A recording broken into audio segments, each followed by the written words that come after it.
Ансамбль «Голубые береты» завершил тур по Республике Коми концертом в Сосногорске. Выступление легендарной группы прошло при полном аншлаге. При этом публика в зале собралась совершенно разная. Можно было встретить как молодых людей, недавно отслуживших в десанте, так и школьников и пенсионеров. Поколение, которое после армейское, оно всегда с нами. То есть от 20 до 60, ну может больше.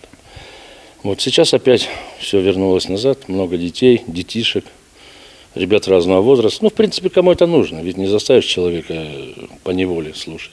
Некоторые, приходя с другом или с подругой, потом остаются нашими друзьями на всю жизнь. Этот тур для «Голубых беретов» мог бы стать юбилейным. В 2011 году действующему составу ансамбля исполняется 20 лет.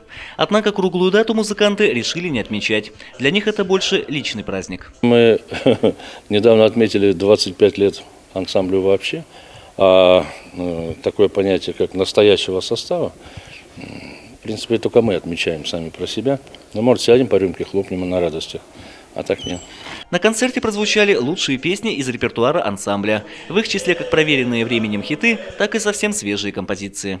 20 лет за спиной, 20 лет, многих наших в строю уже нет. Посидим, помолчим, мужики, вспомним лучшие годы свои.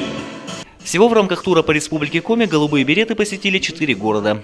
Помимо Сосногорска, музыканты побывали в Печоре, Ухте и в Уктыле.